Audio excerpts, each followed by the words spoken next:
Orion Sports Staff production. Here are your hosts, Josh Egan, Brandon Waterhouse, and Jarek Moore. And we're live. Orions Belt Show. We missed last week, but we really didn't miss that much. It was the same shit, different day.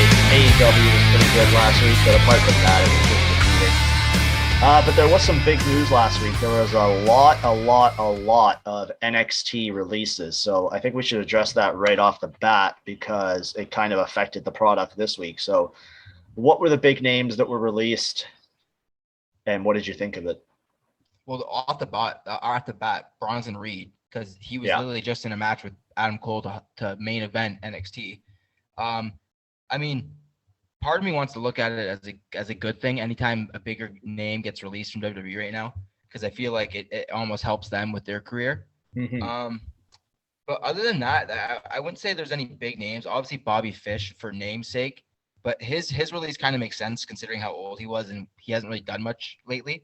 Yeah. But other than that, it's not so much the names, it's how they were released. Like there was 205 members of the roster released on the night 205 Live was supposed to air on TV. And they're in matches. It's just like you can't do your due diligence and make sure these guys aren't on the TV the day you release them. But what are your thoughts on the releases? Well, they tried to hide it because I believe they did these releases like in the middle of Raw or in the middle of SmackDown or something like that. Yeah.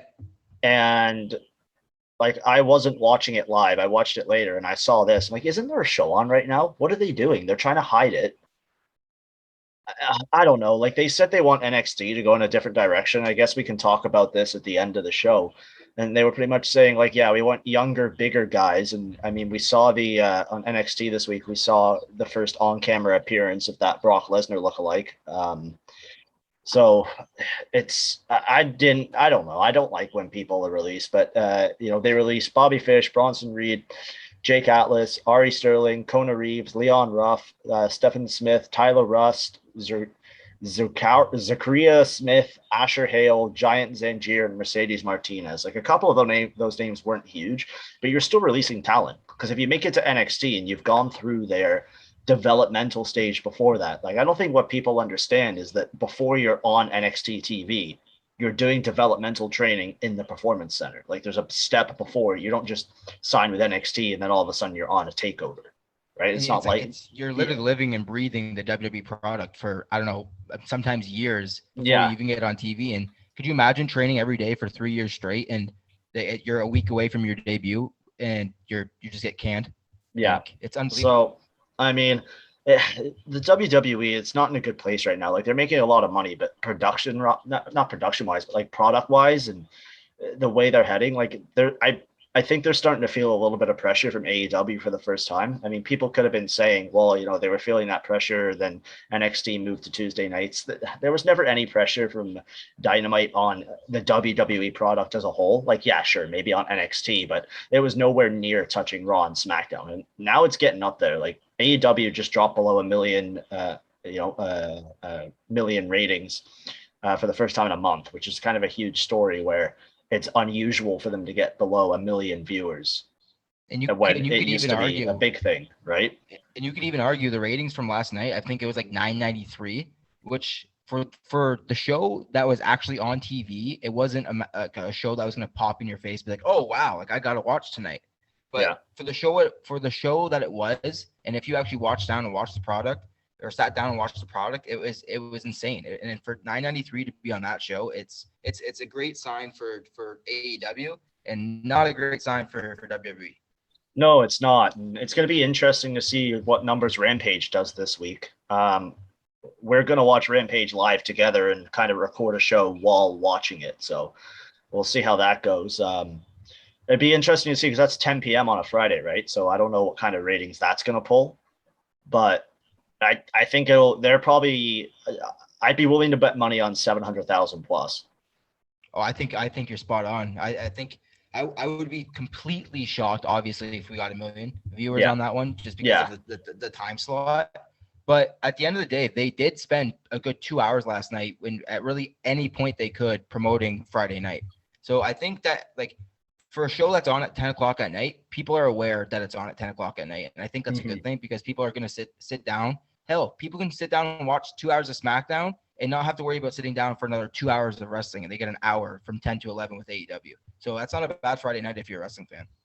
It's not, but that 10 o'clock time slot, it's so important because you can change the dynamic of the wrestling show. It could be a little more edgy. The kids have gone to bed.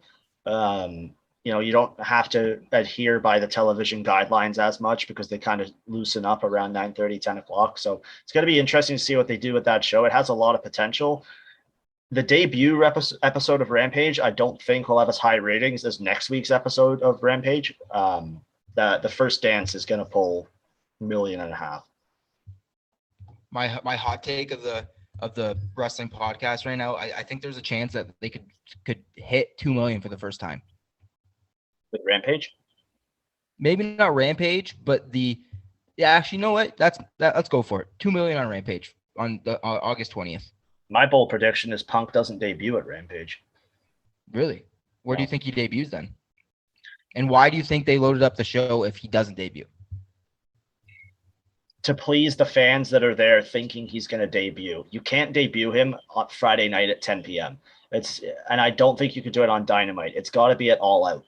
Do you think they debut Daniel Bryan and kind of like trick us so we're not mad and we get Daniel Bryan instead of CM Punk? Well, like, who would you be mad if like you were thinking that Punk was going to show up and then Bryan showed up instead? And you were not at All Out, but like you're at a 1 hour TV taping. As a wrestling fan and as a huge Bryan Danielson / Daniel Bryan fan, I want to say no, but at the end of the day, if I'm sitting here right now, I'm telling you that I think CM Punk's going to be there. So if he doesn't show up on August 20th, I think I'm going to be disappointed. There's also like the news around Lesnar that he's signed with a wrestling company, and I don't think it's WWE.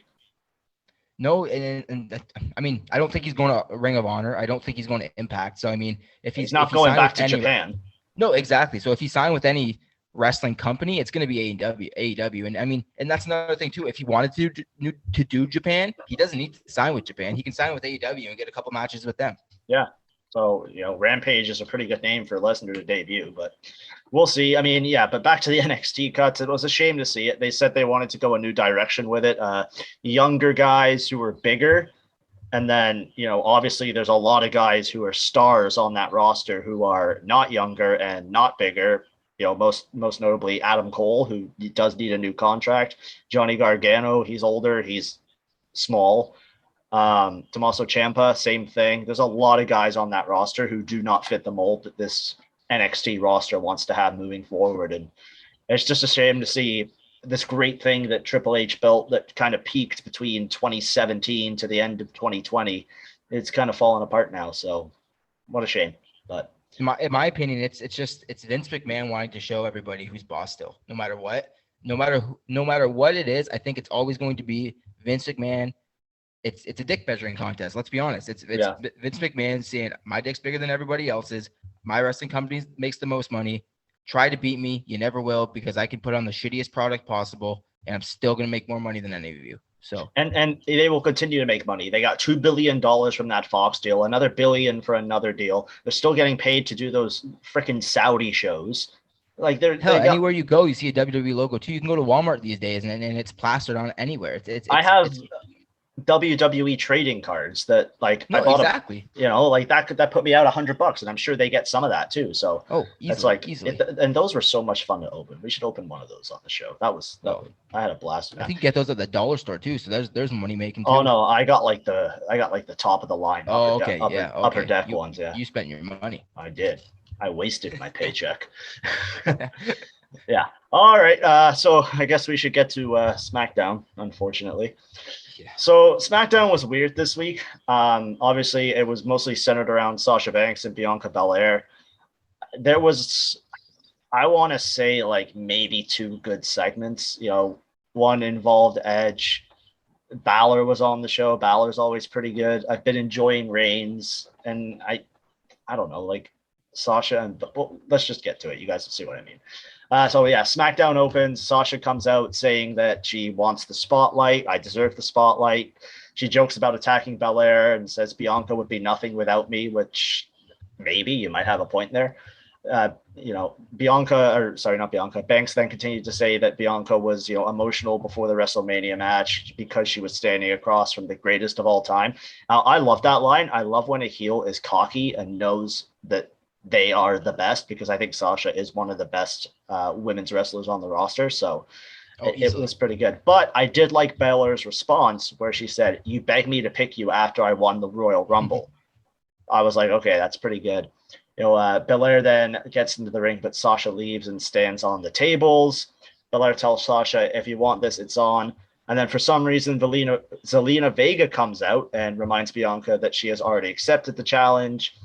Belair tells Sasha, "I'll see you at SummerSlam," to which Sasha and then Belair tells Vega, "I'll see you tonight." Michael Cole was very confused about this. I guess he didn't get the memo that we had Vega versus Belair tonight. I thought it was a title match, but apparently it wasn't, because Adam Pearce and Sonya Deville changed it to tell Vega that it's not for the title. She has to beat Belair first, and then she'll get a title shot against whoever wins at SummerSlam. So it was another one of those stupid championship contender matches. And they had a graphic literally on the show saying it was a SmackDown's Women's Championship match. Yeah. Like there was a graphic. So there's more proof that here's the script in the morning at 10 a.m. And by 8 p.m. at night, the script is no longer what it was in the morning. It's completely different. And you can see different attributes of the original script in the show still just being left over because they have to fill things. And it never makes sense. It doesn't go together. Yeah. Dominic Mysterio versus Jey Uso. Jey hits a super kick and then his Uso splash or whatever hell you call it, and wins. The highlight of this match was before they did like kind of a backstage interview promo thing where Ray asked Dominic, "Why would you challenge him to a match? You're going to lose all the momentum before SummerSlam." What momentum, Ray? Because the last time I checked, you guys keep losing matches. Yeah.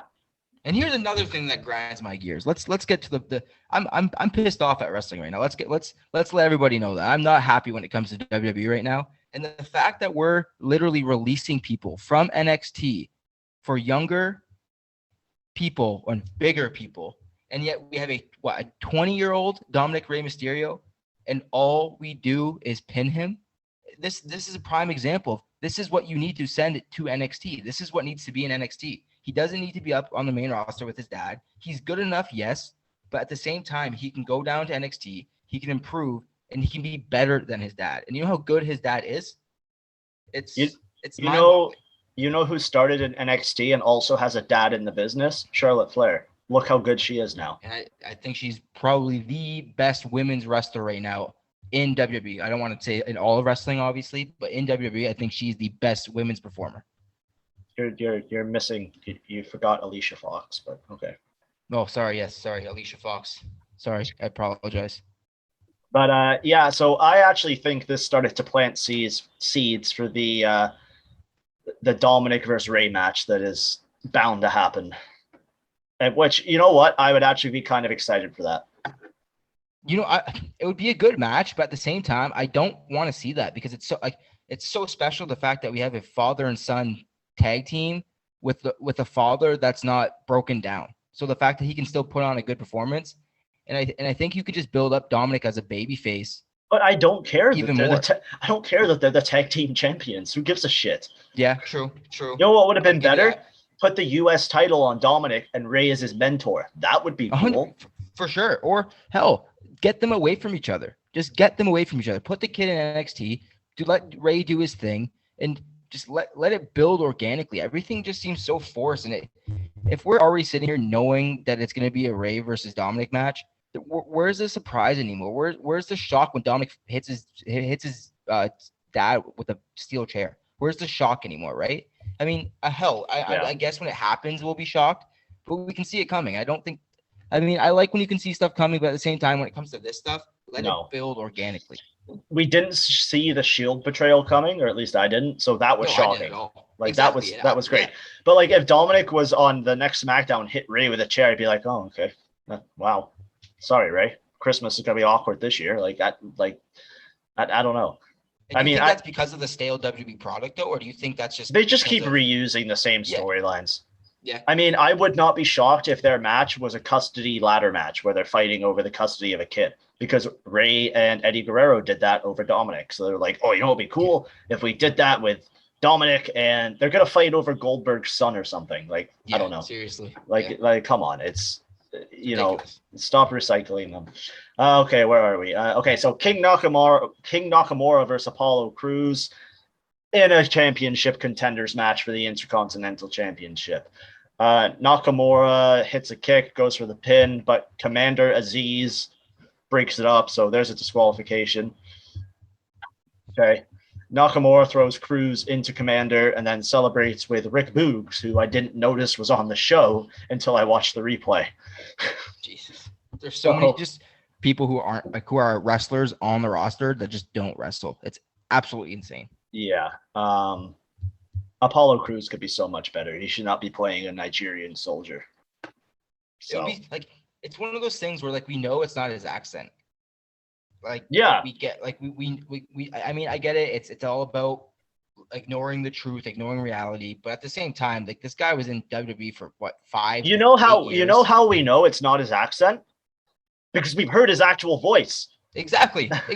Like when Kofi had his Jamaican accent, we didn't know his real from voice. when he debuted, yeah, which was also one of the greatest reveals in wrestling history, was when they were having that Raw Survivor Series meeting. And he's like, guys, we got to cooperate. And Triple H is like, hang on a second. Aren't you Jamaican? And then that's how they got rid of it. It was phenomenal. I loved that. But, man. Back in the day when they didn't have to completely follow a script. Yeah, I don't know. Like, this was... I don't like this whole Apollo Crews thing. Anyway, we go backstage and Kayla Braxton is with Paul Heyman, and Heyman is fantastic here because he points out this whole thing was great. So we'll take it point by point. So Heyman points out how ridiculous the contract signing was last week. Now, in case you missed it, because we didn't have a show, Finn Balor went out to sign a contract to fight Roman Reigns. And then John Cena ran out and just wrote his name over Finn Balor's. And then Adam Pearce and Sonya Deville were like, that's good. All right. So when I watched it originally, like I was drinking. So I kind of did pop. I was like, oh, that's crazy. And then the next morning I woke up, rewatched it, and I was like, wait a second here. How is that legal? Yeah. I don't think I could sign something with my signature being like, yep, here's your car now. It's in Josh's name, but your signature. So here's your car. Like, imagine you're going to the bank to cash your paycheck. I run in, hit you with a steel chair, put my name on it, and be like, okay, this is mine. Like, I don't think that's how that works. Yeah. But well, you can try it. Adam Pearce isn't the smartest guy, so I'm not surprised. So anyway, that was great. So then Paul Heyman turns around, and Big E is standing right there, laughing, holding the briefcase. And Heyman's looking at him like, what the fuck? It was great because Heyman turned around, like, acted scared, was like, oh, and Big E's just holding the briefcase, like, right next to his head, like, just laughing at Heyman. Like, is there a rule when it comes to winning the briefcase that you have to be a comedic act now? Like, what happened to it being serious? But I don't mind it with Big E because this was his character before. That's fair. You know what I mean? Like The Miz, when he won it from Otis, his character changed completely. When Otis won it, his character slowly shifted. Yeah. Baron Corbin was a joke anyway, so we'll just ignore that one. But like Big E is doing Big E. We're just seeing more of it because he's Mr. Money in the Bank. Just kind of like blown up in your face a little bit, which might be the part I don't like. Because I don't mind Big E's character at all. Like, it's Big E. It's something different. It's not your average pro wrestler. It's this big gigantic muscly dude who's a jokester in a way. Yeah. But it's one of those things where I feel like it's now what I don't like about it. It just kind of pushed more in your face, and I'm not a huge fan of that. Well, I have a theory. They've only shown him teasing cashing in on Roman Reigns, which makes me believe that Goldberg and Lashley, Big E's coming out at the end of that match to cash in there. But that would mean Goldberg versus Lashley has to main event. I thought it was main eventing, to be honest with you. Goldberg versus Lashley? No, it's got to be Reigns Cena. I mean, but like that's the thing though. I feel like if it does main event, you know there's going to be a cash in because that's a great way to end a SummerSlam pay-per-view. Or is a good way to open it. Like, remember, was it WrestleMania? No, yeah, that's true too. That's true too. WrestleMania 35 opened with Rollins Brock. Yeah, and so do you think what you're saying is Goldberg beats Lashley? Because I think that's a perfect way to get the belt off Lashley to set up a match versus Big E versus Lashley. Yeah, I mean, I don't think it really matters who wins that match if Big E's cashing in, but we'll see. Yeah. So, but no, Paul Heyman was great here. Big E was fantastic as always. But this reminded me of I was scrolling Twitter the other day and I saw a video of Big E at a house show was like making love to the briefcase on the ropes. He was like licking it and humping the rope. It was really funny. It was weird, but it was funny. Big E's a great character. Now we go to Tamina versus Tegan Nox, who I forgot was on the roster. And Shotzi was sitting in her tank ringside for some reason. Tamina was awful this match, and Nox won with a roll-up after distraction. There should have been a DQ in this match. Let's just move on to the Edge promo. I actually have a funny thing to add to that. So I was listening to the Observer Live today, and the actual ruling was this is breaking news. This is an actual ruling from WWE because she shot the bullet from the tank at her and missed. It wasn't a DQ. If it hit her, it was a DQ. No word of a lie. Does WWE have a rule book I don't know about? I think that they have a rule book that they don't want you to know about because they'll just go in and change things whenever they want.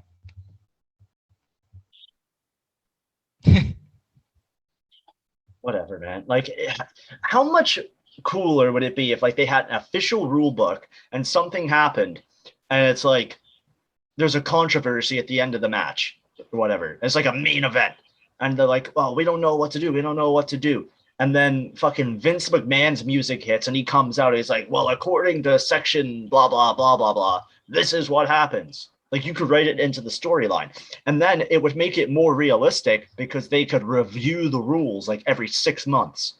And hell, and this is a WWE company who loves selling stuff. You could sell those rule books. You can make money off those rule books and change it every 6 months and be like volume 1, volume 2, volume 3. It's a fake you know sport. What? People would buy it so they could understand your fucking product. Exactly.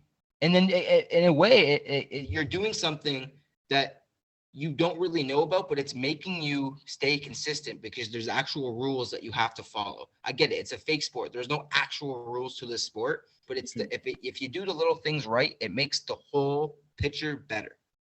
It would also act, right? It would also help me decide the difference between a TLC match and a no disqualification match because that's the exact same thing. Or a street fight or a no DQ match or a Chicago street fight versus a regular street fight. And why you wear your street clothes in a Chicago street fight, but in a regular street fight, you wear your wrestling clothes. Yeah. It's little things like that. If you had an explanation and you wouldn't sound so stupid trying to explain wrestling to non-wrestling fans. Be consistent. Like, just exactly. If you have that rule book, you have to follow those rules. You wrote the book. I mean, we're huge National Hockey League fans, and even them, like even they have trouble following the rule book. But it's the fact that a rule book is there that you can go in and it says a sentence or a paragraph stating what the actual rule is that you need to listen to. Oh well, but whatever. Just do it. Anyway, yeah. So in-ring promo from Edge. Edge was saying like Rollins isn't here tonight. That's a good thing. If I did see him, I'd end up in jail. When I look at Seth, it's like I'm looking at my past self. Rollins comes in like The Rock via satellite and says if Edge was the half the man that the Architect is, he would know that you always have to have a plan B. Nice little throwback to the Shield portrayal there. Edge says he has a plan B and he owes you one for the first time at SummerSlam. Rollins was like, I'll think about it, but maybe you should think about it. You know what it's like to have my boot on the back of your neck. What's going to happen when I stomp your neck that's been fused not once, not twice, but 3 times? I liked that line because this feud is based off what happened at 2014 when John Cena brought back the Authority. So this was really good. Edge then tells Rollins, I eliminate you in the 2020 Rumble, which I think was true. And then I Yep, eliminated yep. I eliminated you in the 2021 Rumble, which I don't remember, but sure, why would Edge lie?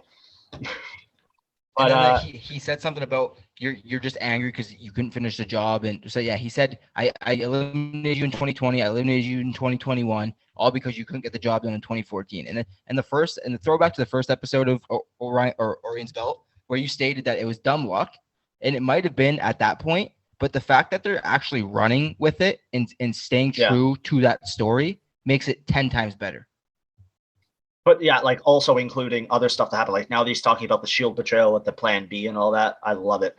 I have to bring this up every time it happens. John Cena did not have to bring back the Authority there. He totally could have saved Edge and made it to the ring, but no, 100%. Whatever. I watched that back the other day just to time it. I'm like, yeah, he would have been fine. But like this whole feud is essentially based on like, yeah, I was gonna fucking kill you. No, literally, I had your neck, and I was going to put you under the ground. Like you were going to be done. We're not wrestling. You weren't going to be living. Yeah, I was going to actually break your neck. I was like, oh Jesus Christ. Yeah. But anyway, they mentioned the Royal Rumble way too many times in this promo. So is it SummerSlam? Is this going to be the first ever 2-man Royal Rumble match? That's interesting. Something different. Edge comes out at number 1, and we're like, oh, who's number 2? And like, it's Rollins. It's just an over-the-top rope match. Or if they keep talking about the Royal Rumble, is there some way that this could be a championship match at the Royal Rumble? That's too far away. Long. What was it? Long time storytelling. Long-term booking. Long-term story. Yes. They won't do it. So we can hope. Next, we get a match from the Street Profits versus Rude and Ziggler. Dawkins hits Ziggler with I think it was a spine buster, and then Ford hits a frog splash to win. Before the match, they showed footage from a match, and there was no fans in the building. Why are you showing highlights from when there was no fans in the building? I completely agree. We want to forget about that. Like, obviously, the big moments, like Reigns returning. That's about the only big moment I can think of. Like maybe a couple where you're not even going to show Fiend highlights anymore, but like there was nothing of note in the pandemic era, which I guess is what we're going to call Thunderdome era, that you need to show highlights of. And at the end of the day, like even Roman Reigns returning, you don't even need to show because it made it less special because there was no fans there. Just forget about that time. It's okay. We know about it. If you can forget about actual storylines that you've done in your past, why can't you just forget about a time that we don't really want to remember? We're all living through this pandemic right now. Anything we can do to forget about what we have to be going through right now is a plus. The fact, like AEW doesn't even replay stuff, and they had fans during most of the pandemic. So it's one of those things where like you said, let's just forget about it and let's move on. And another side note is, like you said at the beginning, this is actually when the releases started happening. So an hour into the show. Yeah, we're about there. Yeah. Crazy, but sure, show the highlights of an empty arena. Next, we get Finn Balor versus Baron Corbin, which I feel like we've seen a million times. Before the match, Balor does an interview with Kayla Braxton, who was just everywhere on the show. And he says, I've got a bone to pick with John Cena after I beat Baron Corbin. Backstage, Heyman tells Reigns that Balor versus Corbin is next, and Reigns says, I'm interested. Roman, shouldn't you be interested in everything that happens on SmackDown, considering, I don't know, you're the fucking champion? And what part of Baron Corbin versus Finn Balor is interesting to Roman Reigns? I love Finn Balor. I was not interested in this match. No. Also, I kind of wanted Corbin to win, because at the start of the match, Corbin offers a sincere apology to Finn Balor, and Balor says, apology not accepted, and just immediately punches him in the face. Yeah. Like, Corbin's going through a rough time right now, and you punch him right in the face. Although I guess he did cost him a title shot, so. No, but at the same time, though, a baby face isn't just gonna punch somebody in the face. They're gonna punch somebody in the face after they're given a reason to get mad at you to punch you in the face. Like that's what a baby face is. A baby face is supposed to be like a cop. Yeah, you're a good guy, and you're only supposed to do things when you're needed. It's a good guy. You're supposed to be a hero.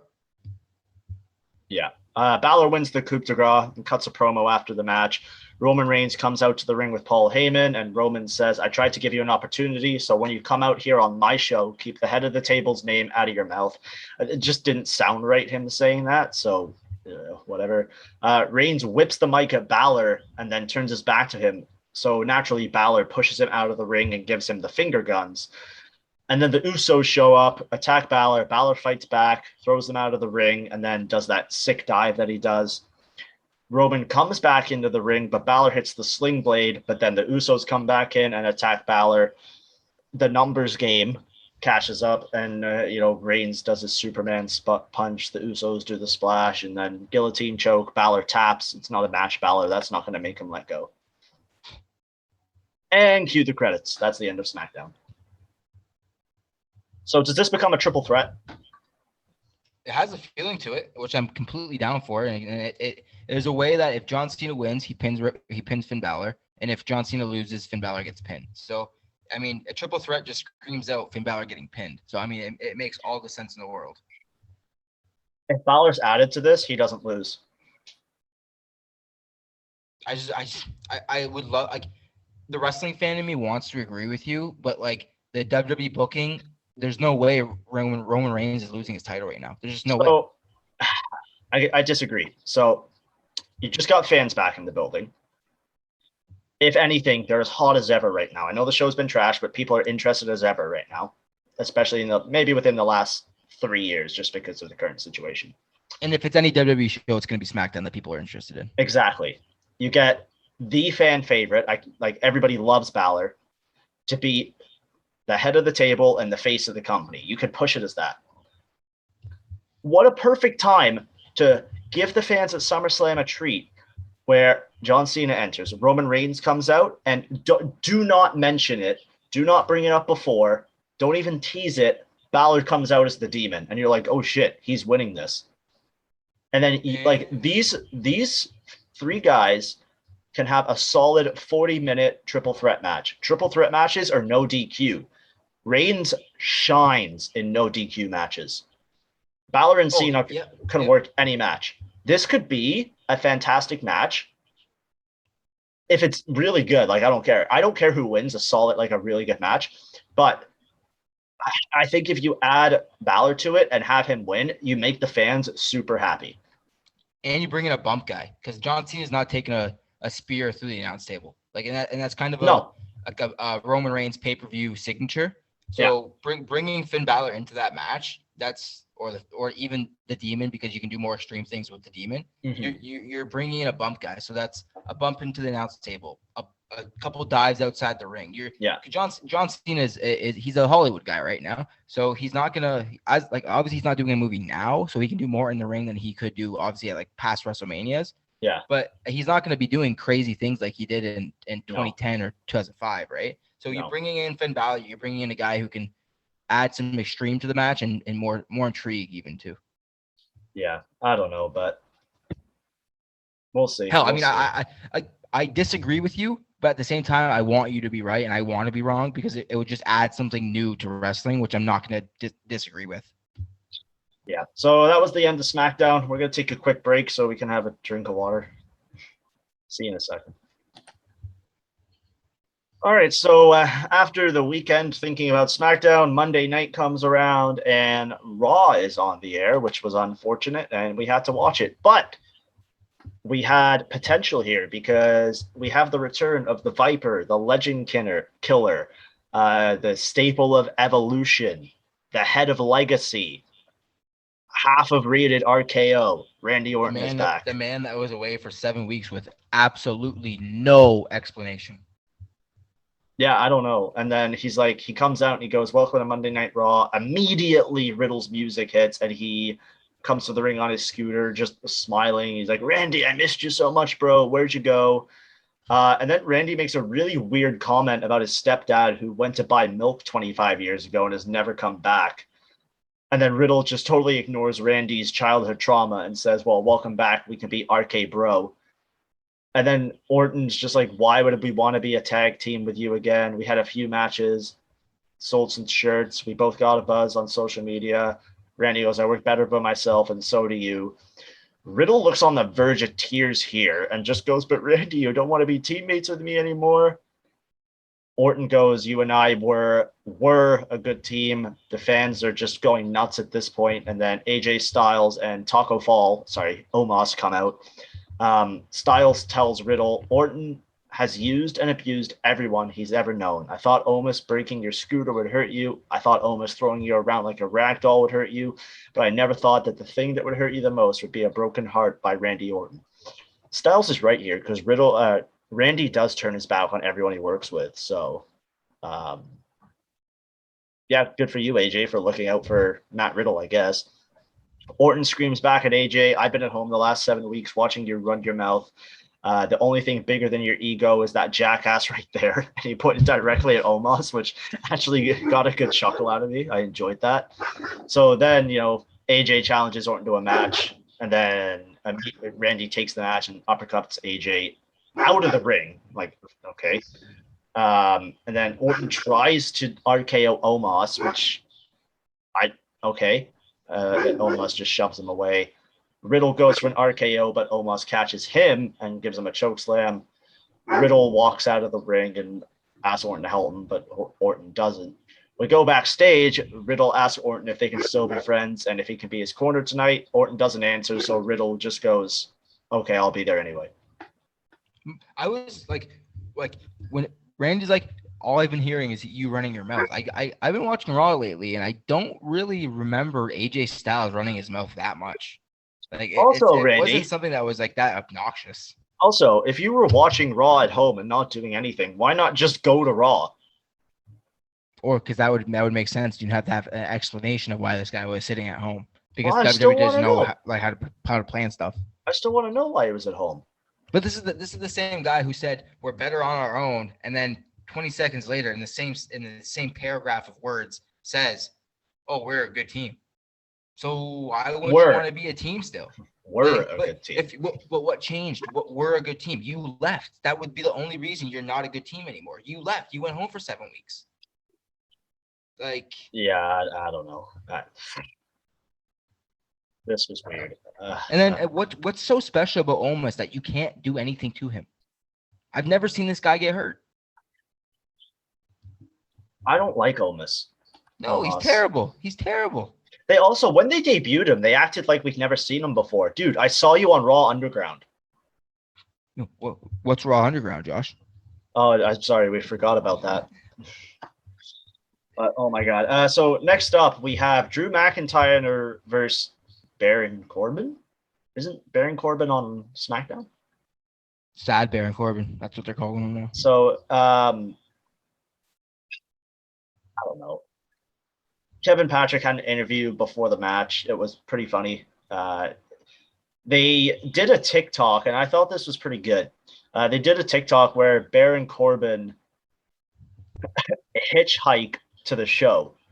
It was really funny. I might link it in the video, or maybe pause it and play the TikTok here if I can do it with copyright. But if you haven't seen it, go and check it out. It's actually really funny.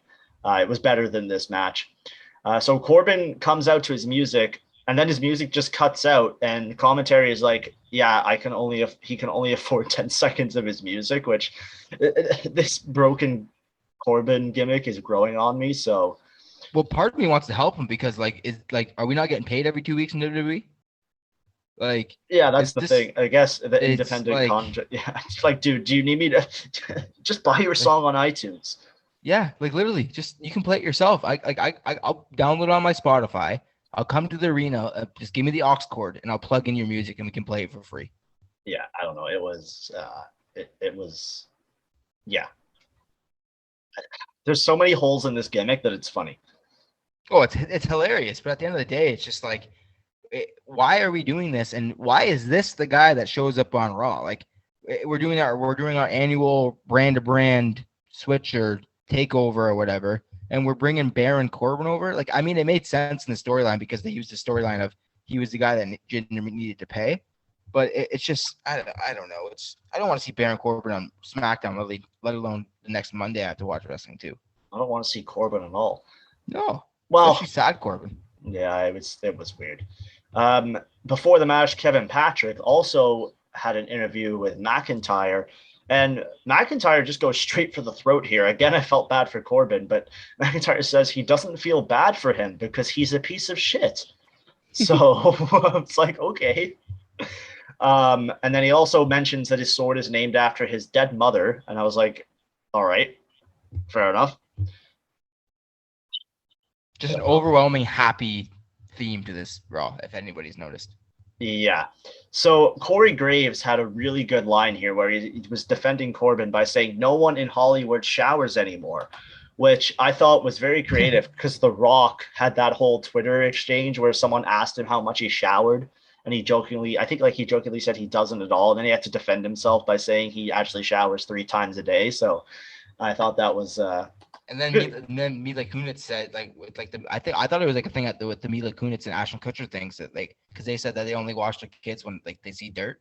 So it's just a good overall Hollywood good. Matchup, you know what? Right? Yeah. You know what? Good for you, Corey Graves. Well done. Yeah. Drew gets a mic and says, Corbin, you're very pathetic, but I'm starting to feel bad for you. How much money do you need to get by for a couple days? And Corbin says $100,000. Who do you owe money to? I'm not gonna lie, I laughed. But is he friends with Evander Kane? Like, oh my god! I was gonna say he owes Evander Kane money. Like, does this guy? I was like, all right. So then Drew laughs, does a countdown of, what about 200,000? What about 3,000? And then just hits the Claymore on him for the win. That was. And then and then after the match, Jinder, Veer, and Shanky come out, and McIntyre grabs his sword, and they back off. What? Were you going to behead Shanky in the middle of the ring? Is that going to be a match at Saudi Arabia, like a beheading match? It'd be fitting.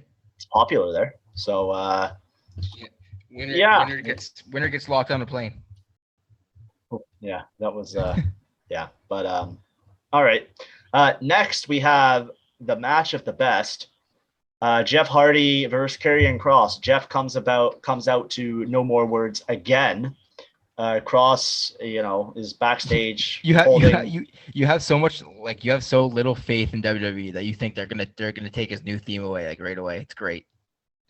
Dude, I literally thought he was gonna come out to the No More Words. So I was like, we'll see. But no, he comes out to No More Words, which is nice. Love hearing that song. Kross was backstage. He cut a promo before it. Jeff got some offense in, but Hardy hit a splash in this match, and one of the commentators yelled, "That's got to be it." What? Okay. I don't think I've ever seen Jeff Hardy win a match with a splash. I don't think I've ever seen anybody win with a splash off the second rope. Yeah, I mean, if it's gonna beat anybody, it's gonna be an NXT champion on Monday Night Raw. So. Yeah, so anyway, with all this momentum Jeff Hardy has, it's nice to see him back, actually, because we know he got COVID and we saw what happened with Keith Lee, but it was nice to see Jeff Hardy back right away. Kross gives Jeff his finisher and then makes him tap to the Kross jacket, and then, Kross beats him up after the match again. So much for Jeff Hardy becoming NXT champion. Had her chance. That would have been amazing, but I guess not. Oh, well, Sheamus versus Ricochet is next. Backstage before the match, Sheamus runs up to John Morrison because he cost him his match last week against Damian Priest. Morrison holds up a dripstick and tells Miz he's hurting for a squirtin', at which point I turned off SmackDown and stopped taking notes. Turned off Raw and stopped taking notes. So, yeah. Sheamus wins with a bro kick, and then Sheamus acts like he's leaving, but Priest tries to attack him, and then, yeah, that's it. And then we have Damian Priest versus John Morrison with Wheelchair Miz out ringside. I love Wheelchair Miz. I think he's hilarious. Priest hits his finisher for the win. Nothing really happened in this match. After the match, though, Priest squirts Morrison and then grabs Miz's tie. Miz pushes Priest and then stands up and then just sprints to the back. Aren't you in a wheelchair, Miz? Like, what happened? So I guess his knee's good. Yeah. Priest calls out Sheamus and then calls him a bully, challenges him for the U.S. Championship at SummerSlam. Sheamus accepts, and then Priest gives Morrison a bro kick. Yeah. Okay. Like it's just who cares? Like, you Like know what I I mean? don't. Like there's so much potential to a John Morrison match, and the fact that just nothing goes to plan, nothing's good, everything is just so sports entertainment forced. It just like part of me is I'm sitting here watching Raw, and I'm literally sitting there depressed because it's just garbage wrestling. Yeah. I mean, back in the day where I could ignore it, like 2018 to 2020, I could kind of ignore it. Whereas like I would get good actual wrestling where I could ignore the storylines. Now you're getting bullshit storylines with bullshit 3 to 4 5-minute matches. Like it's just ridiculous.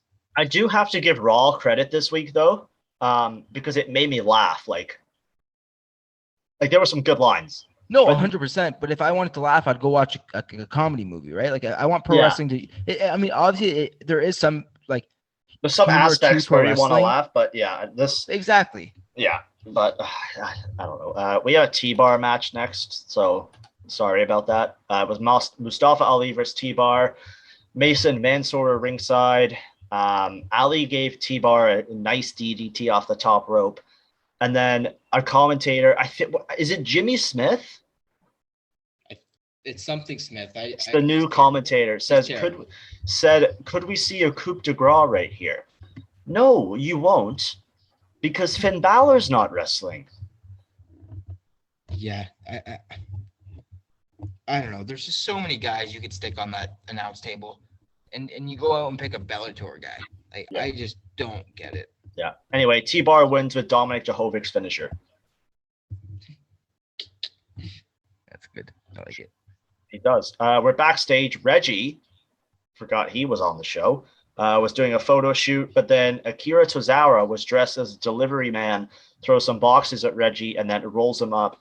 And then R-Truth shows up dressed as a janitor and breaks up the pin by throwing toilet paper. Is this the first time we've seen the 24/7 title broken up? Like a pin broken up for the 24? Yeah. Anyway, Reggie does some flips to get away, and R-Truth yells the line of 2018 by saying he on some Xbox mode. Yeah, it's just another segment of Raw that you just forget about watching. Yeah. Anyway, Bobby Lashley and MVP in the ring. MVP says if Goldberg shows up at SummerSlam, his career is over. MVP, his career is already over. He's just on borrowed time here. MVP then puts Goldberg over by saying that a spear from Goldberg is like getting hit by a Mack truck. The only thing more devastating from a spear than Goldberg is a spear from the Almighty. All right. So we got another. Yeah, but it's another spear versus spear match. Yeah. And then Goldberg's son is there saying and then MVP says, after SummerSlam, you and your dad can have all the father-son time you want, which I thought was quite courteous of MVP to worry about Goldberg's child and like some time. Then Lashley addresses Goldberg and says, do not let your son watch SummerSlam, because at SummerSlam, you're not next, you're done. So, not bad. But I like the father-son time, but it's just like Goldberg doesn't do anything. He's at home all the time. Like he already had all that father-son time. Yeah. So it's not going to be anything new. Yeah. Oh, well. Rhea Ripley versus Nikki Ash, which I was actually kind of excited for. And then... You're lying. No, I like Rhea Ripley. Fair enough. So Nikki gets on the top rope in the match, but Charlotte Flair appears and pushes Nikki off the rope, so that ends in DQ. Charlotte clears house, takes out both women. Then we cut backstage because Charlotte went backstage, and Sheriff Schreiber says, why did you attack them? And Charlotte just kind of talks about why she attacked them. So, yeah. Anyway, one of the weirdest moments of wrestling in this week, which is saying something, we get a video from Elias, and he's outside. He throws his guitar into a fire pit, and then a voiceover says, WWE stood for Walk with Elias, but Elias is dead. New gimmick coming up for Elias? Is he going to become the Fiend? I really hope not, because that would just be so damn disrespectful to Bray Wyatt. He's already given his gimmick away once. I think Bray Wyatt's coming back to the WWE anyway. I really hope not. I do. I think they got to pay off that whole Fiend thing.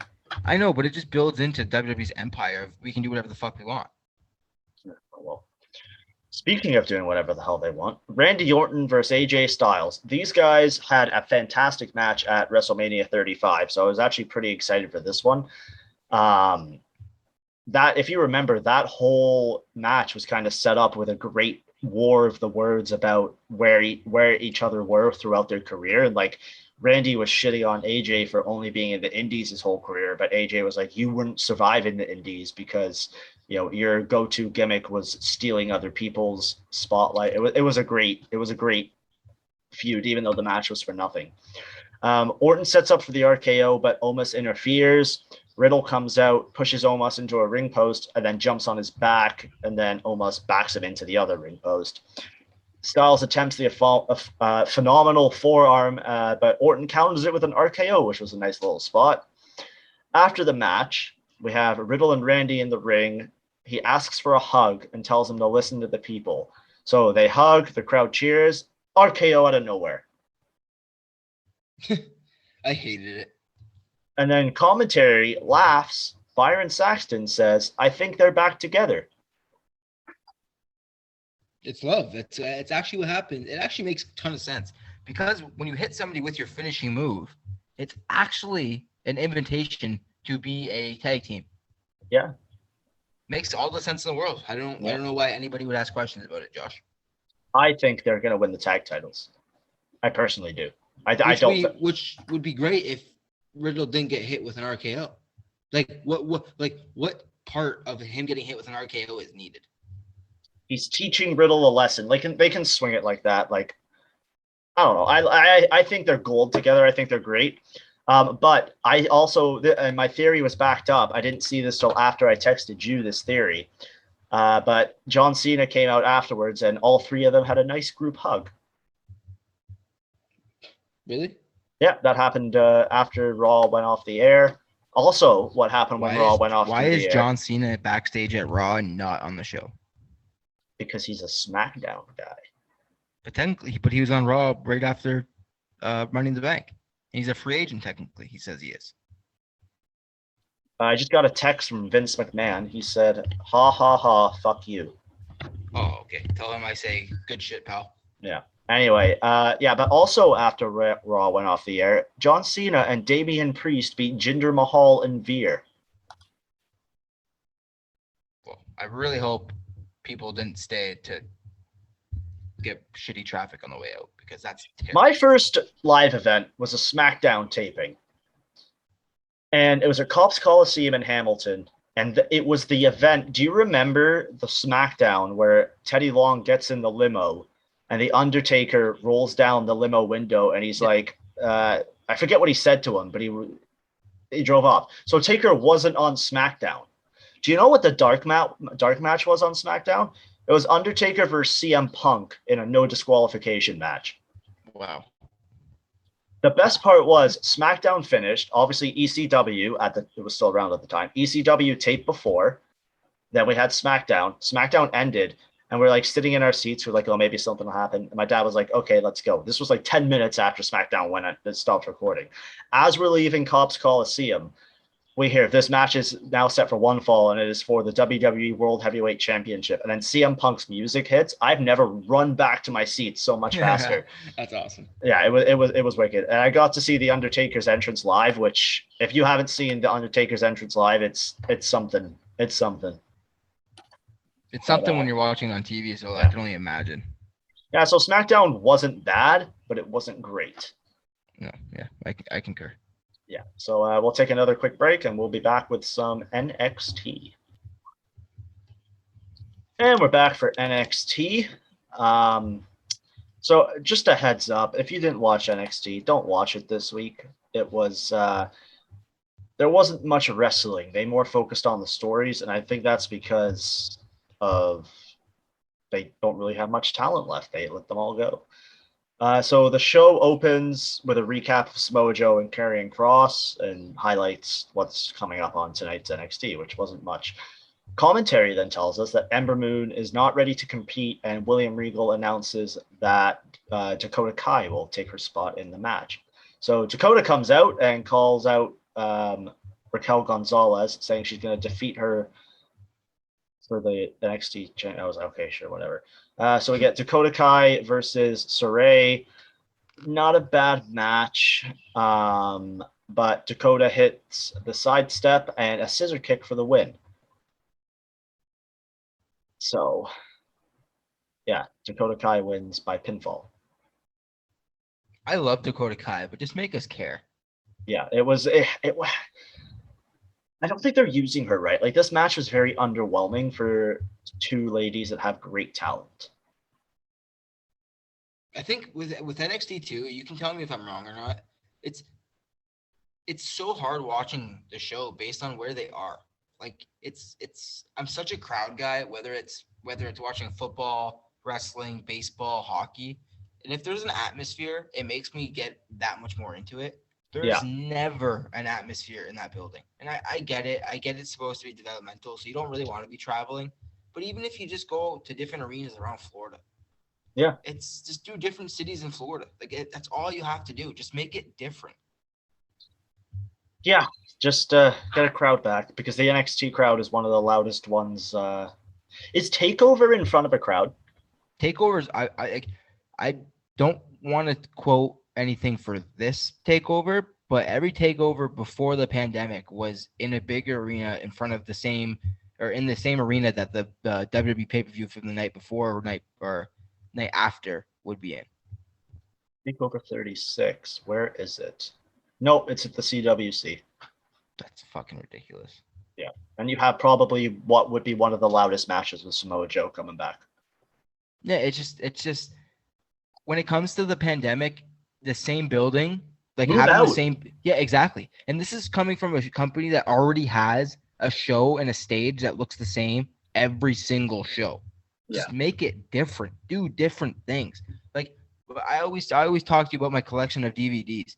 It's the fact that I can go into a 2002 DVD and watch it, and it's a No Mercy 2002 DVD, and the set when they come out just looks different. It looks like the No Mercy set compared to the Royal Rumble set, compared to the Unforgiven set. It looks different every single time. The fact that we're every single Tuesday we're watching the same show and the same matches in the same building, so it's like the same show every single week, and it makes me feel like there's no point to these shows right now. Exactly.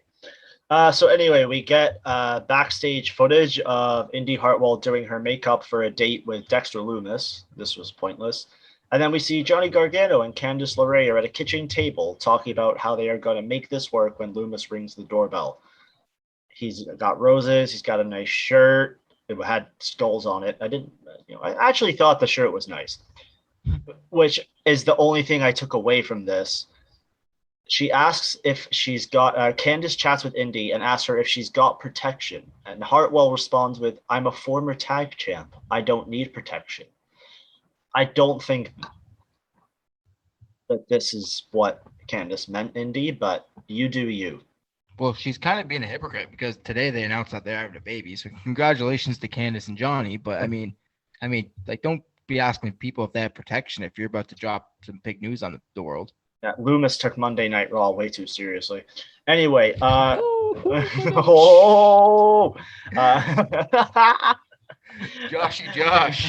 With the jokes.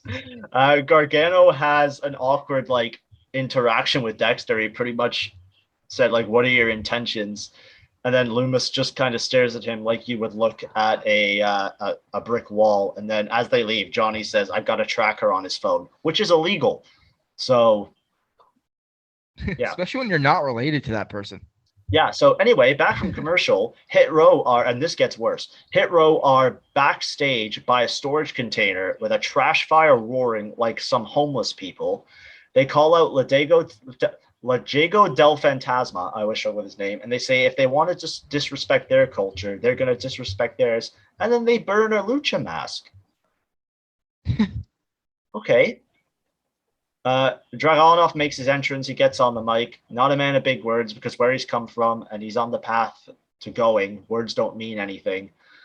He says he's not a man of words, and he really struggled with his words here. I read that quote for quote. I wrote it down. So Yeah, he says at TakeOver So he 36. meant it, what he was saying. Yeah, he says at TakeOver 36, she'll witness chaos and rage, and history will be made as an unbeatable Kingdom falls when he ends Walter's reign and becomes NXT UK champion.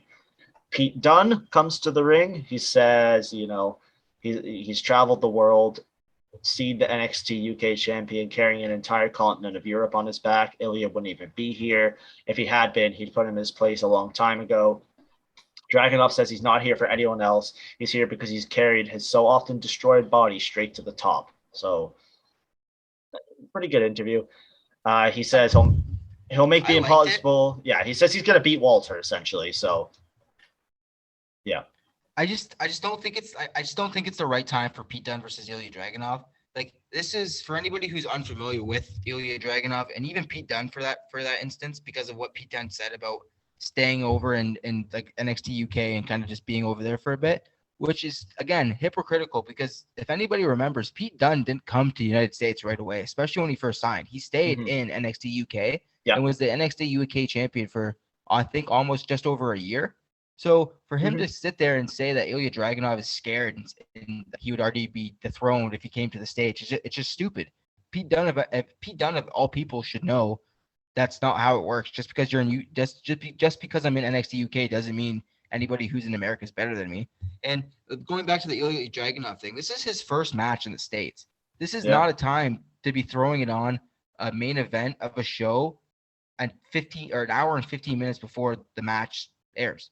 Like, and then obviously leading into it, Pete Dunne beats Ilya Dragunov, and now Ilya Dragunov in his debut match in the States, I think this is the second show before the NXT takeover, so he's 0-1. So I mean, like, I'm super stoked for Walter versus Ilya Dragunov, and I know you are too, because you're a big Walter fan. Yeah. So it's just, but that makes me want to see it that much less. Like, I know he can lose. I know he's not that great because he lost already. I know Pete Dunne's great, but Walter's gonna lose.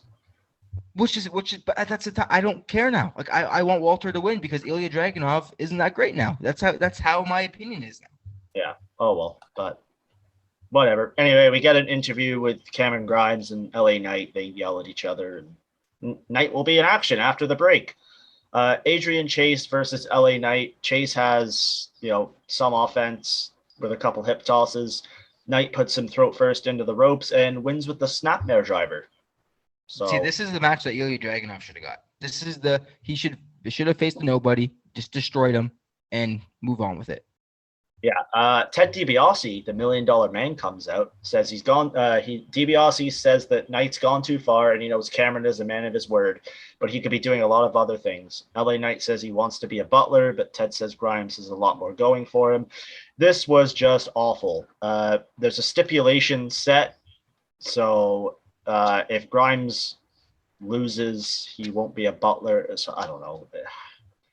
I hate this story. Like, honestly, I'm not gonna I'm struggling to remember this because I tuned out when LA Knight comes on TV. And the fact that, like, Ted DiBiase's delivery of that promo was absolutely garbage. So, like, maybe, like, I mean, I feel for the guy. He's in his 60s, and he's like, I mean, I don't want to make fun of elderly people, but when you get older, your memory probably isn't the greatest when it comes to remembering lines. Yeah. And you're just throwing these guys out there, and they just look terrible, and you just feel so bad for them because they can barely remember their lines. Mm-hmm. Yeah. Yeah. Next, we have Amari Miller versus Gigi Dolan. Gigi Dolan wins by pinfall with an abdominal stretch driver. Cool. Literally it. Back from commercial, and I'm surprised this got more airtime. We go to Indy Hartwell and Dexter Lumis on their date. Indy gets like 12 appetizers that they're at and rambles about how great the chicken fingers are. Then she hears Johnny Gargano's voice. She walks over, picks up a menu, and sees Candice LeRae, who yells something out and then just runs away. And then we just cut to the ring, and William Regal is in the ring with security and a podium, and he's in, I don't know if you noticed this, I'm trying to remember the guy's name, but it's like the Brock Lesnar lookalike who's training in NXT. Parker Boudreaux. Parker Boudreaux, yeah. He's there too. I'm like, well, there's a way to debut. And then he made a statement saying, "I don't want to be another Brock Lesnar. I want to be the first Parker Boudreaux." Someone should tell him what level people think Brock Lesnar is on when it comes to pro wrestling. Yeah, no, maybe don't be Brock Lesnar. Say you want to be like the next Stone Cold or something. Like But I mean, hell, like Brock Lesnar's a pretty crazy force of strength, right? So I mean, to say you want to be the next Brock Lesnar is not necessarily a bad thing. No one really knows who Parker Boudreaux is. So to say you want to be the next Brock Lesnar, that kind of does hype you up a little bit. he does look a lot like Brock Lesnar. Oh, 100%. So that's kind of like, why not run with it? Like, Yeah. well, hell, like if you want to talk about Brock Lesnar coming back, this is I don't know how good Parker Boudreaux is, but I mean, hell, Parker Boudreaux versus Brock Lesnar. That's how you become the next Brock Lesnar. Beat Brock Lesnar. Yeah. So this whole segment was actually pretty good because we got a setup, which I enjoy. And this is not the first time that NXT's done this. The last time they did it was really good. Regal tells them that their match will be a 2 out of 3 falls match, and they each get to pick a stipulation for the first 2 falls, but Regal gets to pick the third one if it's necessary. So it's essentially a 3 stages of hell match, no? Yeah, but they don't want to use hell, so they say 2 out of 3 falls. Is that why? I would assume so. Yeah. So like they changed the Viking rate or the War Raiders to Viking Raiders because of the word war. Kyle says he's been thinking about all the stipulations that he could use to abuse Adam, but his loss at the Great American Bash still stings. So he doesn't pick a stipulation. He just says it's a straight up wrestling match. I hate you so much that I want to pin you 1, 2, 3. Dude, if you get to pick the if you and I were doing a 3 stages of hell match and I got to pick the first stipulation, my stipulation would be that you are hogtied to start the match. Yeah, or you, yeah, literally any stipulation. My stipulation is that the fact that you already lose number 1, so I'm up 1-0. That's my stipulation. Yeah, if you throw a punch, I win. Yeah, you can't hit an offensive maneuver. The only thing you can do is roll me up to win. Yeah. So cool. That's what I would do. Or hell, like anything. You can't come to the ring with your this is a kind of a thing for later in the show, but you can't come to the ring with your entrance music to not get you into the ring, not get you into the mood of wrestling. It's just anything that makes it seem realistic. But no, I hate you so much, Josh, that I want to pin you 1, 2, 3 in the middle of the ring. Yeah, so that was like really disappointing. So Adam Cole now has to pick a stipulation because clearly he has a brain. But yeah, the bar was set so low that any stipulation could have been it could have been a pudding match and I wouldn't have cared. But Cole picks a street fight, which, okay, that has potential. And then he says, "Don't worry, Regal, there won't be a third fall." And Regal's like, "Well, I'm going to announce it anyway. It would be a steel cage match." So I wasn't shocked with that one. Yeah. A brawl breaks out, security holds them apart, and then, that's when Regal says there's going to be a steel cage match. So, surprised he didn't announce it as War Games. That would have been hilarious. He's just like, War Games! Oh, sorry, steel cage. War Games. That would have been great, though. Like, the third stipulation is a War Games match. Go and find 3 people each. Or he just, he says War Games, freezes and goes, I meant steel cage. Yeah, fuck. Hell in a it's just like War Games, fuck, hell in a shit, steel cage, and then just leaves. Just cut it to the camera. Yeah. We cut to Timothy Thatcher and Tommaso Ciampa cutting a promo backstage. Ciampa talks about Pete Dunne and Oni Larson needing a third to put him down. Rich Holland is young and big, and this industry chooses people like him, which I feel like it was a shot about the releases. But Holland isn't Thatcher. He isn't Ciampa. 2 men have traveled the world perfecting their craft. They choose this injury, and they continue to choose this industry. So, kind of weird. But we go to break. Back from commercial, we get a promo from Imperium that gets interrupted by MSK, who mock their style of speaking and say they're the IV drip putting new life into the tag division and offer a title match because they're fighting champions all night and all day. I hate MSK, so shut the fuck up. Injecting life. I feel dead watching the show. Yeah. Next, we have the NXT Breakout Tournament semifinals. Odyssey Jones versus Trey Baxter. Odyssey Jones wins by pinfall with a powerbomb lift dropped into a rock bottom, which was this was a pretty good match. But I find wrestling hard to watch sometimes if I don't have a connection to the people, and I just don't in the NXT breakout tournament. I feel like a wrestling match always needs to feel like a playoff game. And if it doesn't feel like a playoff game, then I'm just not into it. Next, we have Boa versus Drake Maverick. Boa wins by pinfall with a roundhouse kick. Commercial. I'd be lying to say to you if I paid any attention to this Boa character or storyline. No, I don't. I just don't care. I don't care about Drake Maverick. Every single time I go to watch NXT, I'll leave the room or I'll just skip over it if I'm reviewing it. Like Drake Maverick is still Rockstar Spud to me. So. Oh, 100%. It's just I mean, I like the guy. He's funny, but like, it's just, there's nothing I want to see him do. Like, he's a funny guy, but that's it. Like, that's all I wanted. Like, and I really don't even want to watch his comedy because it's a waste of time. I could be watching 10 other better things. Yeah. So back from commercial, we go back to Dexter and Indy's date, which at this point I'm fully invested in. She won't shut up and says she always has room for dessert when a waiter rolls up with a coconut cake. But it's Johnny Gargano in a bad wig and a horrible mustache, which I'm not going to lie, it fooled me. I didn't recognize that it was Johnny. So the reveal was fantastic for me when she pulled off the mustache. Gargano decides it's his cake and a tug. So Gargano brings this cake over as a waiter and then says, no, this is my cake. A tug of war breaks out and the cake goes into Dexter's face. Johnny runs away for some reason, and then Hartwell reminds Loomis of what she said 30 seconds before when she says, I always have room for dessert. She eats the cake off his face, and they aggressively fuck as the camera fades. Welcome to Wednesday Night Raw. Hey, live set show on, no, they Tuesday nights. They did not fuck. You have to imply that. Then we get a video package for Joe versus Cross, who weren't really on the show. Actually, they were not on the show. And then we get Ilya Dragunov versus Pete Dunne. This was a really good match. It went a commercial break, which is rare for NXT.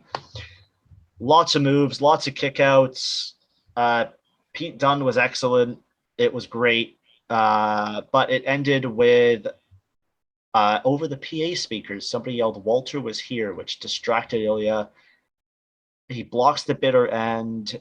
Pete goes for the win. And then Pete Dunne wins with the bitter end. But then post match, Walter attacks Dragunov and he gets laid out with the torpedo. Yeah, that was a disappointing ending. Not gonna lie. Great match, disappointing ending.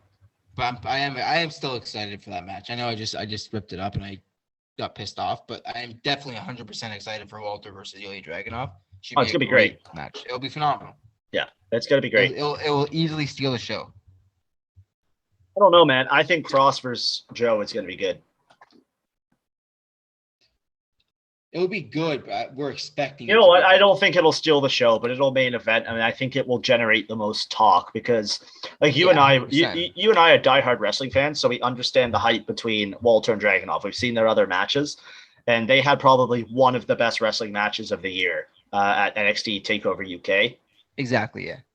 But like a casual wrestling fan who's like maybe just watches NXT, Raw, and SmackDown, and not UK and doesn't understand the work these guys have put in, they might not be as hyped about this.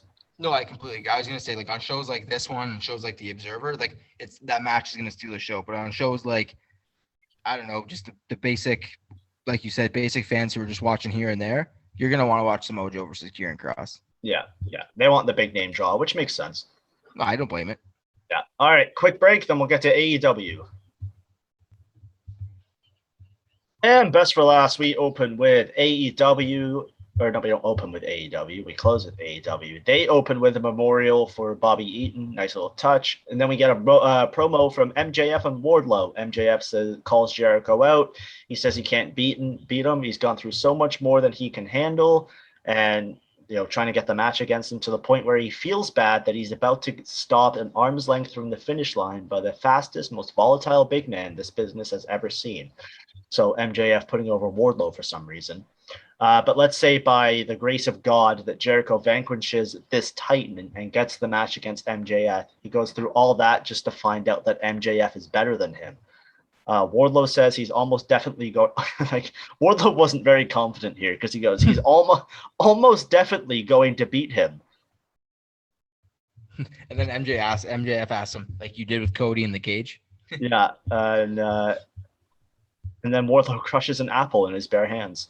So it was like, which was okay. Like, all right, cool. But like MJF bites the apple first. Like, this is, I don't think that's like necessarily sanitary for a pandemic era there's a right now. pandemic But here, guys. So yeah, like, come on. anyway, we get Dante Martin versus Matt Sydal and Mike Sydal versus the Elite, which is compromised. Kenny Omega and then Matt and Nick Jackson. I hate the Young Bucks. You take this match because when the Young Bucks are on TV, I don't really pay attention. I don't know why. I just don't like them. I mean, I understand it. It is kind of like the Roman Reigns situation where they have been kind of thrown in your face. And the fact that they're the EVPs and then they're always on television and kind of pretty hype areas of the show, it does kind of get in your face a little bit too much. Yeah. But the match as a whole was amazing. It was a good match. I just don't like the Young Bucks. No, 100%. But like you cannot like the Young Bucks. But one thing you can't disagree with is every time they're in a match and every time they put on a show, it's a great show. It's a great match. So this is kind of a shot at WWE. But this is how you. So Dante Martin is 21 years old, and he's actually part of a tag team, which his brother is out with a torn ACL, I believe, and he had surgery, so he's not going to be back for a while. But anyways, this is exactly what you do with a 21-year-old pro wrestler. You put them, you make them shine. You still take them down a notch and let them get pinned. But what Dante Martin was doing, his jumps off the ropes, his confidence in the ring, his swagger in the ring. Everybody's behind him. The Seidels were amazing. The Young Bucks are great. Nick hits a boot to the face of Mike Seidel. Body slams, tags in Kenny Omega. Omega with an elbow drop, 2 count. Matt Jackson tags back in, stops into the corner. Omega tags back in, elbow to the back of the head, chop, and Bucks hit a double face buster. Which the Bucks tag team moves are just so smooth. Like, it's just, I don't know what it is. It's too much. But it's not too much when they're baby faces. What they're doing right now is too much because they're it's almost like they're meaning to be too much. Like, they're kind of embracing the whole, like, 80s douchebag heel. Yeah, I don't know. Like, too many finishes are kicked out of when the Young Bucks are involved. I completely agree because they have too many moves that would be considered finishers. Yeah. But anyways, the match was pretty long, but it ends up with Kenny Omega and the Young Bucks winning. Obviously, I don't think anybody figured that they were going to lose. Them being the EVPs and them being champions, I don't think it really hurts them to take a loss, especially with the show that Dante Martin put on. I'm more bothered with the fact that Dante Martin didn't get a win than he did getting pinned. Like, I don't really care that he got pinned, but it's just one of those things where these guys are on TV all the time in big matches, and you know how great they are, where I don't think a loss is going to hurt them at all. Yeah. So after the match, Tony Schiavone tries to interview the Elite, but Don Callis, who still has a job, yanks the mic away from him and just cuts a promo. He says it's great to be out here with the greatest tag team in the history of. Christian Cage comes out. I thought he was going to say the greatest tag team was me and Edge, but I guess he's not allowed to say that. Callis says Cage isn't too bright, but surely he can count. There's 10 of them and only one of us. But lucky for Christian, Jurassic Express has his back. Fuck me. Like, come on, guys. Yeah, it's speaking of pushed in your face, it seems like Christian Cage is being pushed in our face a little bit too much right now. And like, I'm happy for him. I'm happy for the guy. Like, it's obviously it's something where it really just does seem like they're putting him in the position because of the position Edge is in right now. And it's almost like because they didn't get Edge, they signed Christian and brought Christian back to kind of say F you to Edge in a way. Maybe. I don't know. Anyway, Don Callis just tells Christian he's getting a title shot against Kenny at All Out. Okay. But isn't he also getting one on Rampage? Yeah, so at the beginning of the show, which was the weirdest way I've ever seen a main event of a pay-per-view announced, especially in AEW, literally the show starts, and as they're going through their entrance, like Tony or one of the announcers says, "Breaking news! It's going to be Christian Cage versus Kenny Omega at the main event of All Out." And I'm just like sitting there with Ashley, and I was like, "Wait, what? Like, did they? That's really how they just announced that?" I just realized. Okay, I just looked into it. Stupid. The match on Friday on Impact on Rampage is for the Impact World Championship, and it's kicking off the show. So a title that doesn't even belong to the promotion is up for grabs on the first ever AEW show. In the first ever match. I don't like it at all. I completely agree with you. I like the match. I don't I like love that the it's for match. the Impact World Championship. It's one of those things where I Christian's feel like not signed to TNA. He's not. No, but he's done winning work with this. TNA in the past. So I think it's one of those things where I definitely think that Christian is willing to go back to TNA to do more work. Maybe. Or Impact, sorry. Maybe. Anyway, I don't mind it. I mean, it's a way to get like I'm not a huge fan of the whole belt gimmick because not every like as a championship, I feel like it should be the number one thing. Everybody should be focused on that championship. And the fact that he has an Impact championship and he's never really on Impact, it kind of just takes away from the Impact product. Yeah. So if Christian can get a win, I mean, I don't think he loses because it makes no sense to put a guy in a title match for him to lose to go back into your biggest pay-per-view of the year in another title match in the main event. Just doesn't make sense. I mean, obviously, we can touch on this in the end, but I think maybe this happens. Kenny just beats the living shit out of him, and then Punk fights for the title at All Out. So then why? Like, I like that idea, but why are you announcing the main event then when you don't really have to? The main event of All Out definitely cannot be Christian versus Omega. But I mean, see, this is where I agree because I think it can. It's just you need to do a better job of promoting it. But like right now, that's not main event. Yeah. No, not at all, not at all. But they're running at a time, and I don't like. Yeah, they're running at a time when it comes to that. Yeah. Anyway, we go to break. But before we go to break, we get a almost like promo type thing for the Rhodes Family reality show. So that's good. Yeah, again, the theme of AEW right now is it seems to be thrown in your face, and Cody Rhodes is the definition of thrown in your face. I could care less about another television show with Pro Wrestling Family.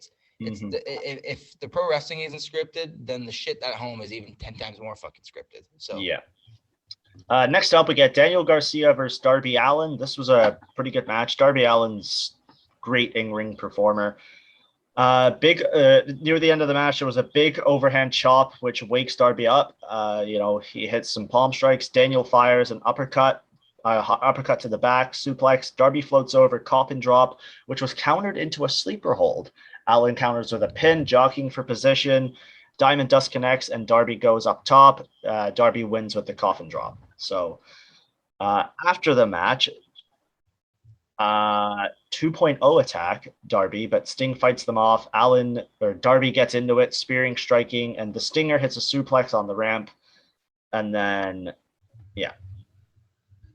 That's the end of that. I like the Darby versus Garcia match. Garcia, like I think they're selling the storyline of Garcia working 6 matches already this week. Mm-hmm. So like they're kind of already like for any little mistakes he would make, he would like because he's a green wrestler, and some would say. So for any little mistake he would make, they would just like kind of blame it on the fact that he's already worked 6 times this week. So yeah. I thought that was pretty cool as well.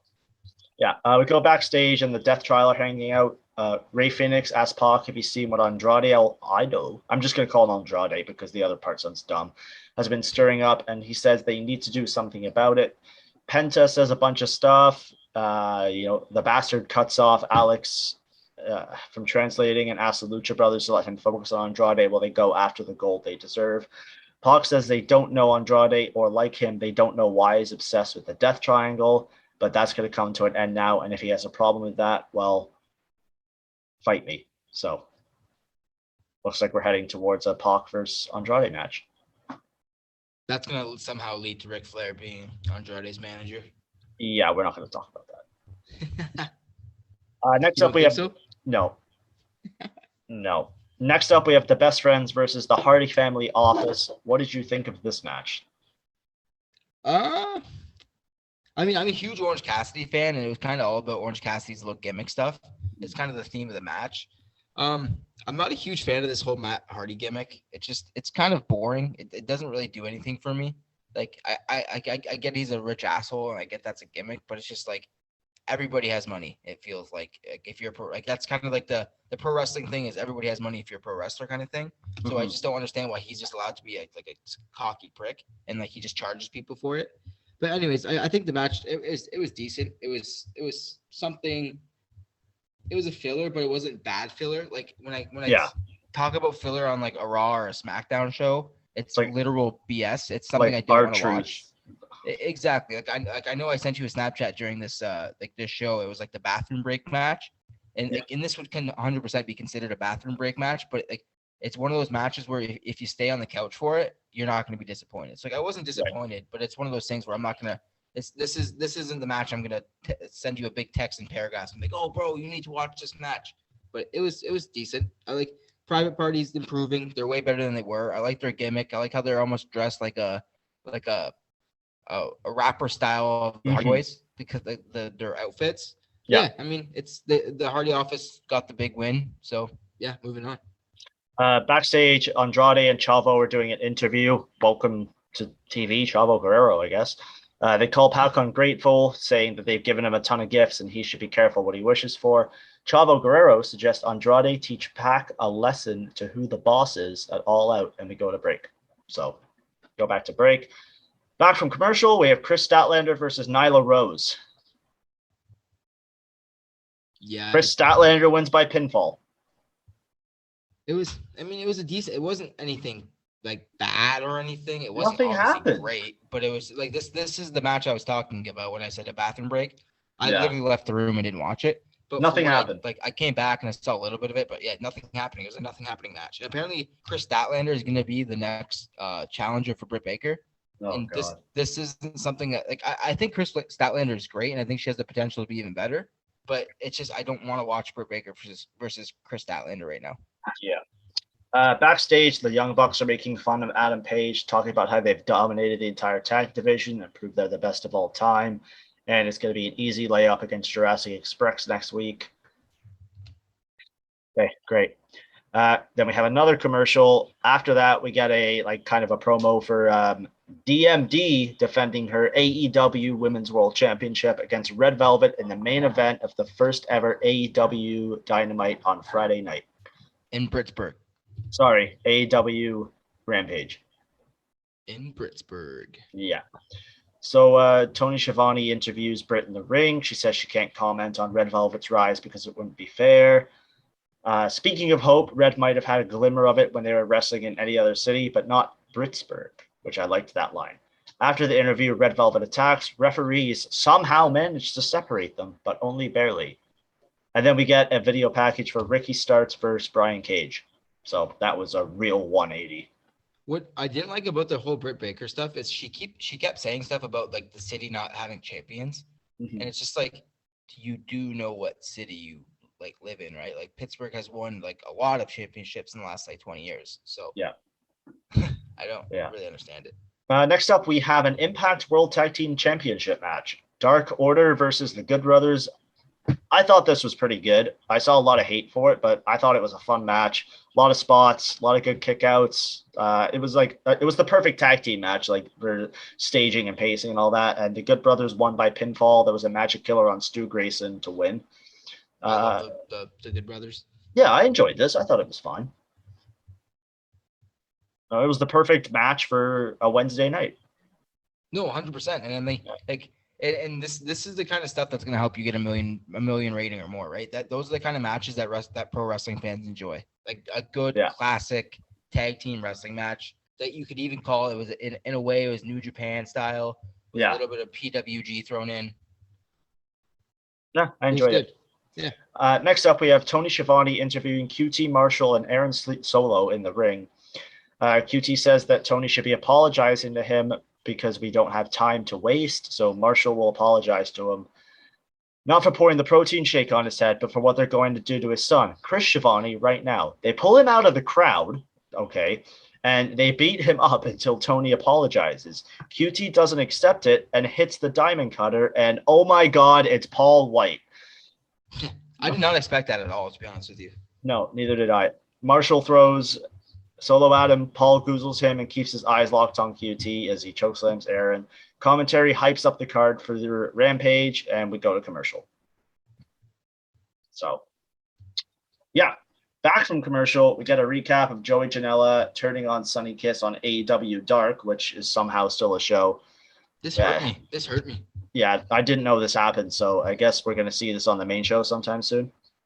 I feel like when we're doing breakups, I feel like a breakup has to be on the actual main show. Yeah, not YouTube. Like, exactly, and it's like I do watch AEW Dark. Obviously, not every single episode, but I do watch it and I do enjoy it. But at the end of the day, Elevation and Dark. But it's one of those things where it's if we're gonna do a breakup, because the last time everybody saw Joey Janela and Sonny Kiss together, they're a team and they're actually a pretty happy team together. So the fact that out of nowhere we're recapping a breakup, it's one of those things where you could have for a couple weeks just do little 5-minute segments of them getting angry at each other, or a 5-minute match of them not doing something right or not going smoothly. And now that we know a reason for why Joey Janela would just randomly just pile drive the shit out of Sonny Kiss. But exactly.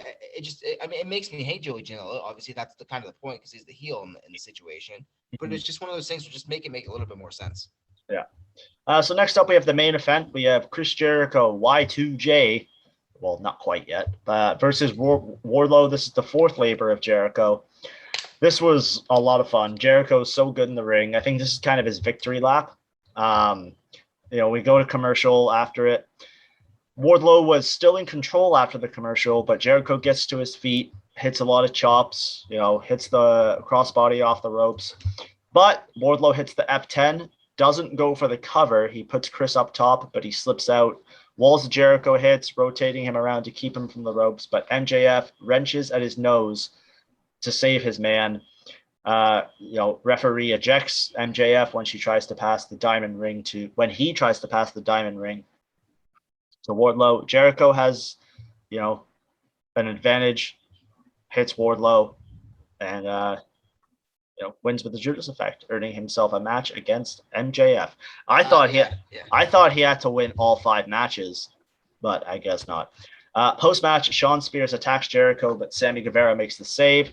They fight. Wardlow gets involved again and turns the tide. MJF puts the salt of the earth on Jericho's injured arm. He taps. I don't know why. Jake Hager makes the save. Max gets on the mic from the stage and says that Jericho might have won the match and earned another shot at him, but he hasn't heard the stipulation for next week. No Judas effect, no Judas as his theme, dead silence, and no elbows. And if he does hit the Judas effect, that's an automatic victory. He then says he's got a prediction for next week. Chris is going to find out he hasn't just met his match, but his successor. There's a new king in town, and his name is Maxwell Jacob Friedman. And we cut to the credits. I didn't like the fact that do the inner circle just not hang out anymore? Why did Sammy and Jay come out at different times? I don't know. I guess they're just not friends anymore. It just doesn't make any sense. I get it. It's one of those things where you can obviously easily ignore, but it's one of those things where if you do those little things and make those little things make sense, it just adds a little bit more to the show, and then just makes everything that much better. Yeah. So I think next week Jericho comes out as his Y2J gimmick. How about you? I think he comes out to nothing, and the crowd sings the song, and then it's gonna probably be the loudest you're gonna hear the crowd ever in AEW. I feel like MJF finds a way out of this. They have the actual match at All Out. I kind of hope you're right because it doesn't make any sense for them to have a match next week. I'm kind of disappointed with the fact that the match is next week. And these guys already fought once too. And it's taken so much to build up the second match. So it's one of those things where I can wait a couple more weeks if I really have to. But oh well. Hey, we'll take a quick break and then wrap everything up. Okay, so that was the week of wrestling this week. What did you think?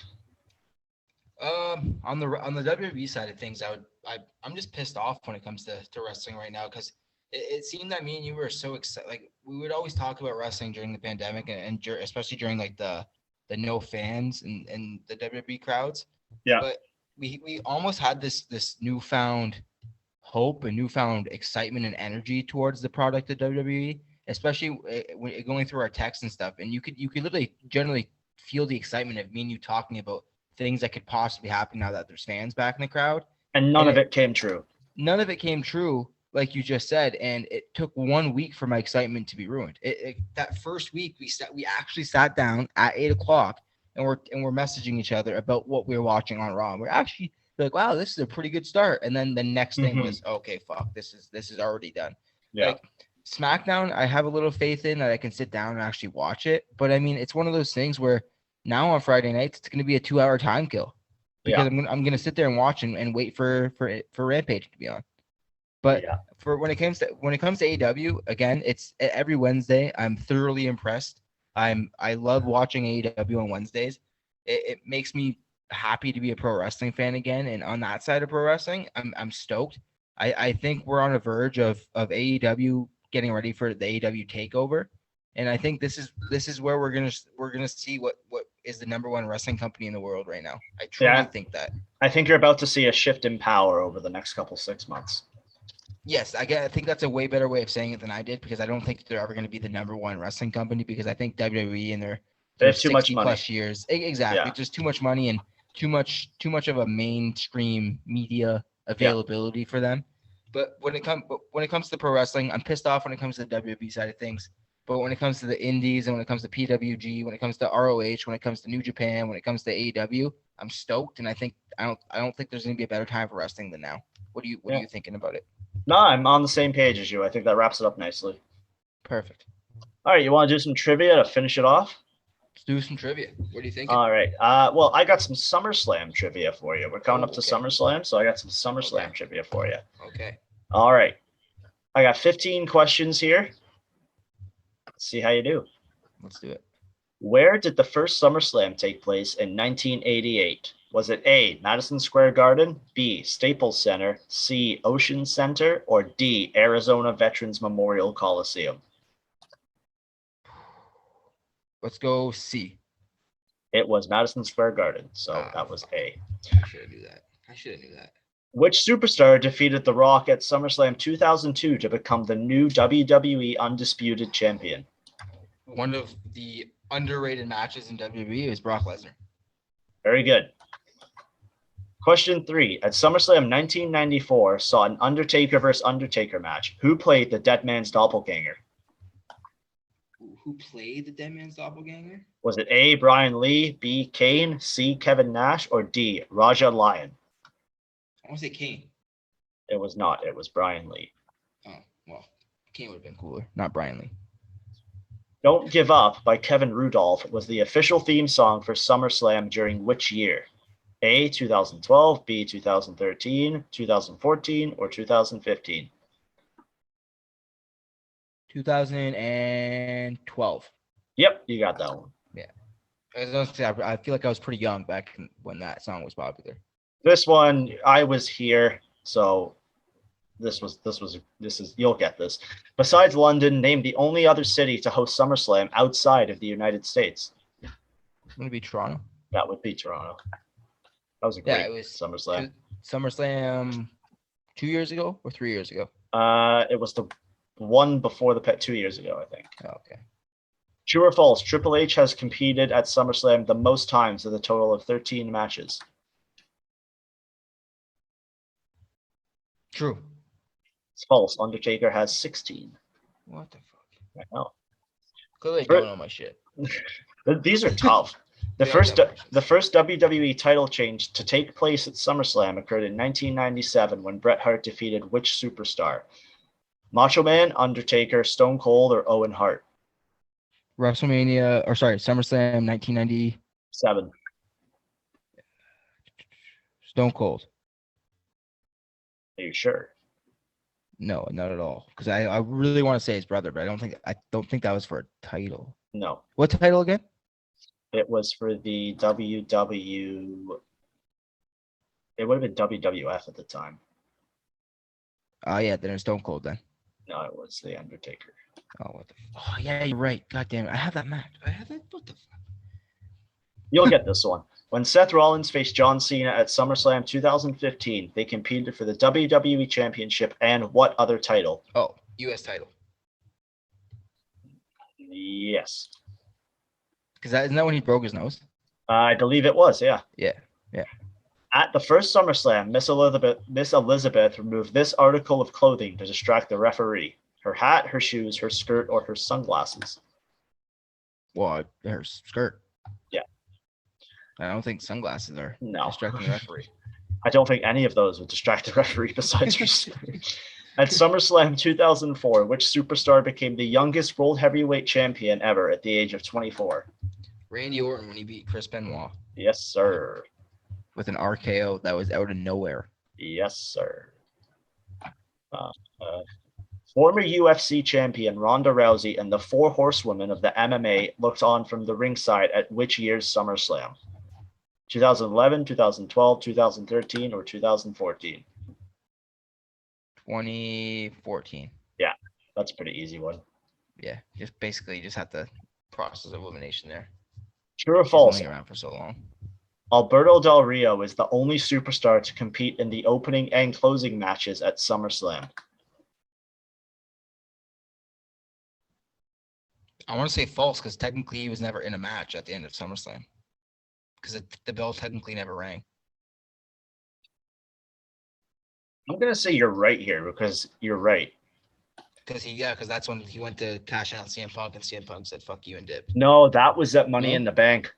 Oh, okay, so now I'm wrong then. So you're true. Then, it's true. Yeah. Yeah, it is true. Yeah. No, you're right. Or WWE's right. You're right. Yeah. At SummerSlam 2005, which superstar had $100 bills with his face on them rain down on the audience during his entrance? $100 bills. With his face on them. Was it Alberto Del Rio? Okay, he wasn't even with the company in 2005. Eddie Guerrero, JBL, or Ted DiBiase? JBL. Yeah. That was great. Undertaker versus JBL. Yeah. And last question. Which superstar said just prior to his tag team bout at SummerSlam 2009, "You girls want a war, you got a war"? You girls got a war? So it was a male superstar. Think SummerSlam 2009. Which tag team was making their return? 2009.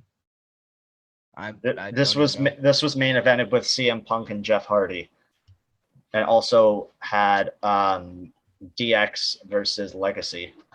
I honestly have no idea. Triple H said that before his match. Oh, okay. So that was trivia posted today, courtesy of WWE. So thank you for that, Vince. Yeah, perfect. My question for you is your top 3 SummerSlam moments. Oof.